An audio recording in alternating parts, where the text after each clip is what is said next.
Well, the crowd in Dayton was certainly very loud and brought plenty of energy. And speaking of energy, this show had plenty of it from beginning all the way to the end. But was it positive energy? Was it negative energy? Did the positive and the negative energy forces decide to come together and do the fusion dance? Fusion! Ha! Let's talk about it all, shall we? I'm John Renton with my review AEW Dynamite from Dayton, Ohio. And wild thing, you make Mox's dad show up along with, oh, there you are, Utah. It's Mox's wild thing. From just down the road in Cincinnati, Ohio, gets a big home state pop, and he's here to take on Hangman Adam Page and the finalization of their blood feud, probably not based on how the aftermath went. So they did a jump start and then fought on the floor in the crowd and a whole bunch for minutes on end because the bell hadn't rang yet. I'm getting a little bit tired of that in any company. It doesn't really matter. Now, it sort of made sense here because, yes, they have built this up. There was a legit concussion that happened to Hangman Adam Page. There was talk that maybe he might not come back for a while. Thankfully, he was able to. The doctors took care of him. He was able to come back, and they had their match in LA where he, knocked out Jon Moxley, and now we have this.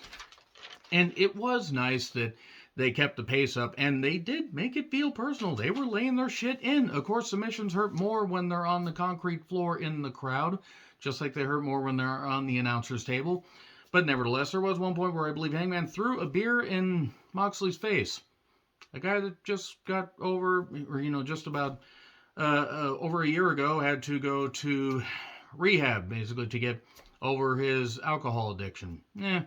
But I'm sure that there was, that there was stuff laid out and everything, and I'm sure Mox understands, but it's like, it kind of gave me flashbacks to what happened with Jake the Snake Roberts and Jerry the King Lawler at SummerSlam 96, and we all know how that turned out. But nevertheless, Mox seems like he has his demons under control, and him and Hangman, they laid it in. I mean, there was a chair shot, of course. Moxley bleeds because it's the day that ends in Y. And Hangman took over for a while. Then we get Deadeye attempts. We got a toss into the buckle. That's for a break spot. We get a huge DVD toss off the top for 2. We get good back and forth. We get a toss off the top for 2. We get the dodged moonsault. I'm shocked that Hangman did not shatter his knee doing that with how he lays that in. Like, thankfully, he seemed all right. There was a table bomb to Moxley just through the timekeeper's table. And then we get a Deadeye attempt. We get more back and forth. This does start to go a little bit long. It's almost the first half hour of the show dedicated to this because they have the jump start before the bell and everything. So since most matches only have a 20-minute time limit, they were able to go a little bit longer. Small package DDT variation, and that was just for 2. A tombstone, a buckshot just for 2. Wow, we then got the choke. Like, Hangman's using Mox's own choke, but then a roll through. The most devastating maneuver in all professional wrestling. Surprise roll up 1, 2, 3. Okay, so Mox squeaks out the win. That's kind of indicating we're going to get one final street fight, last man standing match, something like that. Not going to be a submission match. I think last man standing might actually be the best way to go about it, since they both have, since Hangman got concussed, Mox got knocked out in LA. That's probably where they're going to go for Revolution. Claudio and Yuta try to stop this. Where did his dad go? Did Mox's dad just say, I'm out of here, son, see ya? Heel Hangman incoming is what I wrote down. We get a package on Darby and Joe. Joe says that he is going to destroy Darby, and Darby says, no rematch for you, no rematch for me if I lose. This needs to be the end. It needs to be no holds barred. Who was the tatted up goof that was talking about the NBA All-Star Game during the commercial? If anybody saw that commercial for the NBA All-Star Game, answers in the comments, please. Who is that tatted up goof? So anyway, backstage with Jamie, the Butcher and the Blade, and the Bunny. And the Bunny wants her shot at Jamie. She wants to be all over Jamie, and I can identify. But that's going to be an AEW Women's Title Eliminator match next week. Then suddenly, Renee says, hey, wait a second, we're hearing something going on. Let's cut to this giant TV here, and oh, look, Jamie, your friend's getting beat up because Britt arrived at the arena late, apparently, and Tony and Saraya, Defender of Abuserverse, decides to just, let's attack Britt. Oh, this is our house. No, it's really not. Man, they cooled her off, like, really quickly. Then again, Saraya, Defender of Abuserverse, decided to cool herself off by associating with pieces of shit. So,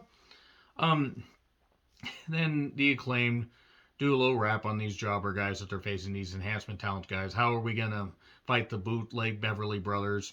They weren't wrong. They kind of look like a variation of the Beverly Brothers, and they beat these two guys. I did not catch their names. I'm not knocking them. They lost quickly. The bell rang. We got a three-way scissoring because Billy just decided to run in for no reason, and then the mic drop 1, 2, 3. The guns show up, and they want a shot. Bowen says, let's talk to the people. Do they deserve a shot? No. And then Billy says, you know what, I've had enough with this. I've had enough. I'm leaving. And I believe it was Austin that said, oh, you're just going to do that. You're just going to leave us like you always do. Why don't you do what you did when we were younger and go, if they can drown yourself in the bottom of a pill bottle. And Billy talked about that on the DX biography. And thankfully he is over his addiction, and that's great. That's great. But man, Billy was pissed. I think, and I'm pretty certain this probably was laid out. If it was, Billy did a great job of reacting, or maybe it wasn't. It's like, oh, okay, now we're going to do this. He's like, you look at me. Fine, you want the match? We're going to have the match. One of two things is going to happen. Billy is going to leave the side of the Acclaim, but not go with his sons, or he's going to go with his sons. It's going to make this whole thing goddamn pointless. The Scissor Me Daddy ass stuff is pretty goddamn good, but I have a feeling they might try to eliminate that, which is a little bit disappointing because the Acclaimed are really, really hot, and I'm worried they're going to cool them off. I hope that the Guns don't win next week. The Acclaimed should hold the titles and lose them on a pay-per-view, but I think the Acclaimed should hold them till at least Double or Nothing, because they won them at Dynamite Grand Slam. It wouldn't hurt to have them hold it until like the second biggest pay-per-view that they have. Revolution feels like too soon. So then Marvez is still here. I don't know why Alex Marvez is still here. I got nothing against the guy. I just don't know why he's still there. Jungle Boy, OEO, wants to go out on his own down the only road he's ever known until Jungle Hook can not walk alone. So Takeshita took on Brian Cage with Prince hey. Referee Rick Knox. I'm amazed any rules were enforced. Look, Takeshita, they love Takeshita. The guy's talented. Brian Cage moves like he's in quicksand. He can do stuff. It's cool. And he also looks like a balloon. I'm sorry. I can't take Brian Cage seriously. I just can't. Eventually, Takeshita got the victory. I will say about this show, pretty much the only issue I had with it was the backstage stuff.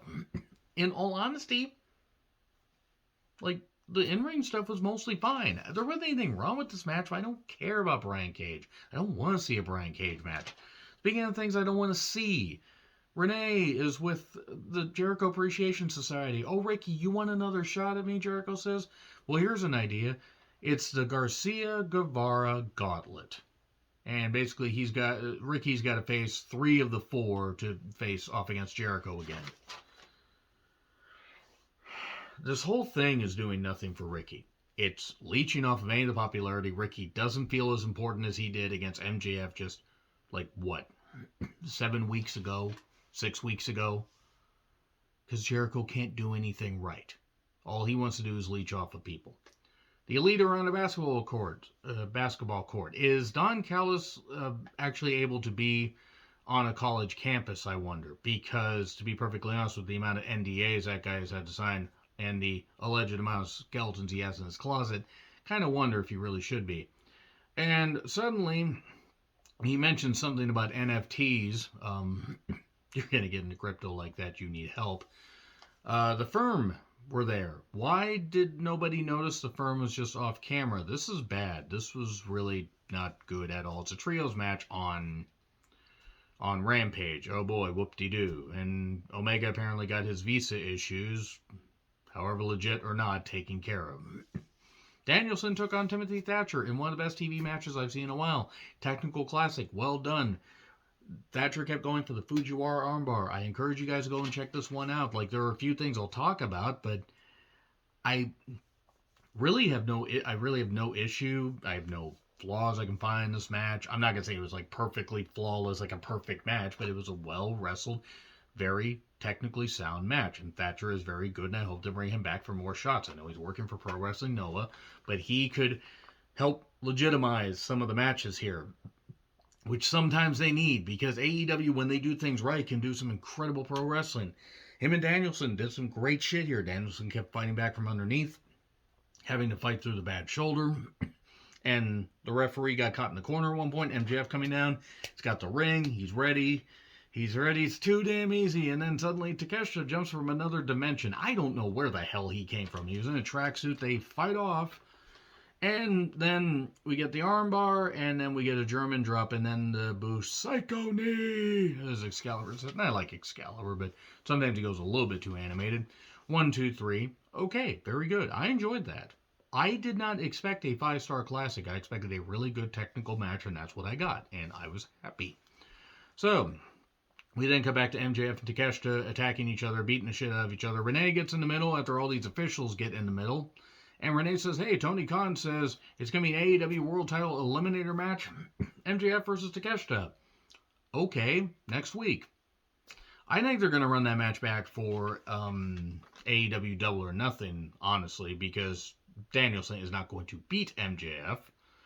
But it's going to be, if they run that back, it would be believable. They like Takeshita, and he could work against MJF, and they built this up pretty well. So anyway, we had a pre-tape on Swerve. I got nothing against Parker Bordeaux, whatever his name. I don't have anything against him. And apparently the other one is called Trench. I feel like everybody that came up with this idea has trench mouth. Okay, I like Swerve. I do like Swerve. He's a great guy. Talent.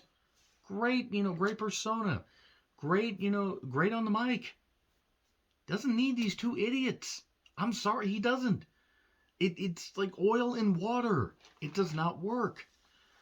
And then Rush has offered a ton of money by MJF basically to take out Danielson and make sure he doesn't, Danielson doesn't beat him next week.